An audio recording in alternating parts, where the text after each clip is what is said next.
नमस्कार साथियों, स्वागत करता हूं आपके अपने YouTube चैनल पर। आज का हमारा मुख्य विषय भारतेंदु युग की प्रवृत्तियां, विशेषताएं। तो साथियों, ये विषय हम पढ़ेंगे, बिल्कुल संक्षिप्त में पढ़ेंगे, लेकिन उससे पहले भारतेंदु युग का काल विभाजन एवं नामकरण हम पढ़ लेते हैं। प्रस्तुतकर्ता यानी नामकरण किस किस ने दिया है। सबसे पहले रामचंद्र शुक्ल। साथियों, ज़्यादा ये सूची बड़ी नहीं है, हम सिर्फ कुछ ही बताएंगे, बाकी पहले बता चुके हैं। रामचंद्र शुक्ल, इन्होंने जो भारतेंदु युग का समय बताया है वो है 1868 से लेकर 1893 ईस्वी, और नामकरण इन्होंने दिया है नई धारा प्रथम उत्थान। याद कर लीजिए, इन्होंने भारतेंदु युग को क्या नाम दिया है साथियों। आधुनिक युग के पहले काल को इन्होंने नई धारा प्रथम उत्थान नाम दिया है। समय भी आप नोट डाउन कर लीजिए।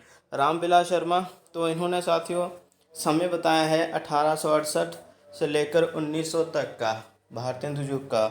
नव जागरण नाम दिया है इन्होंने। आगे मिश्र बंधु, इन्होंने 1869 से 1888 माफ़ करिए 1869 से लेकर 1888 तक का समय दिया है भारतेंदु युग का, और नाम दिया है वर्तमान काल। आगे साथियों राम कुमार वर्मा, इन्होंने 1870 से 1900 तक बताया है कि भारतेंदु युग है, और नाम दिया है आधुनिक काल। ठीक है, तो साथियों प्रवृत्तियां पढ़ लेते हैं।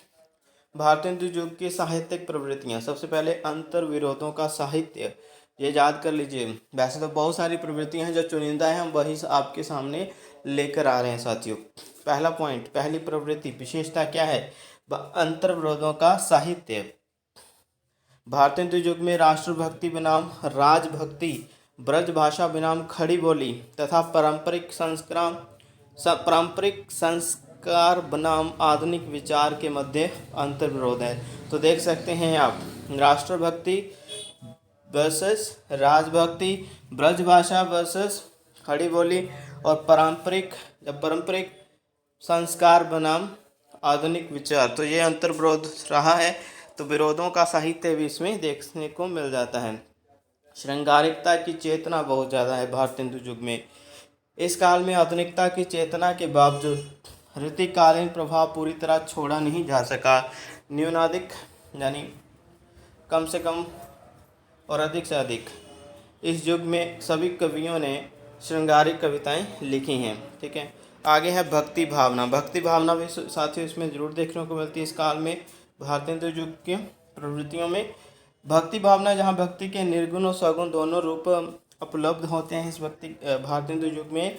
ठीक है, यहाँ भक्ति का एक और व्यापक रूप उपलब्ध होता है, जिसे स्वदेशानुराग समन्वित भक्ति कहते हैं। मोस्ट इम्पोर्टेंट पॉइंट है साथियों। तथा अर्थात ईश्वर की भक्ति का उद्देश्य देश की समस्याओं को सुलझाना हो।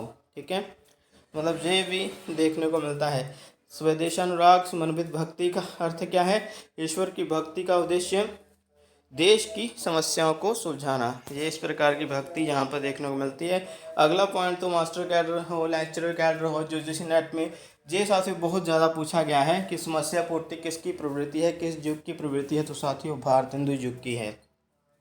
समस्या पूर्ति से संबंधित ग्रंथ भी लिखे गए हैं भारतेंदु युग के कवियों के द्वारा। तो साथियों बताएंगे वो भी किसी अलग वीडियो में कौन सा ग्रंथ है वो, लेकिन पहले जो प्रवृत्ति पढ़ लीजिए क्या है इस प्रवृत्ति में।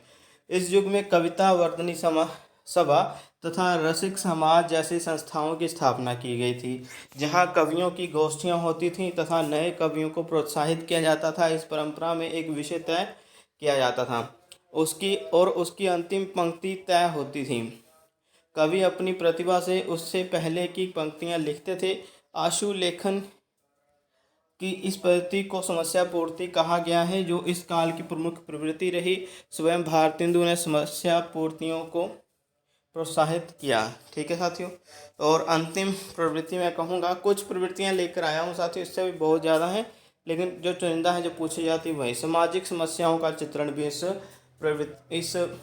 प्रवृत्ति में है, जो बोले कि भारतेंदु युग की मुख्य प्रवृत्तियों में से एक है सामाजिक समस्याओं का चित्रण। क्या है, इस युग का काव्य जन जीवन से जुड़ा है, अतः इसमें नारी शिक्षा, विधवा समस्या, बाल विवाह, धार्मिक संकीर्णता जैसे विषयों की ओर कवि की दृष्टि गई।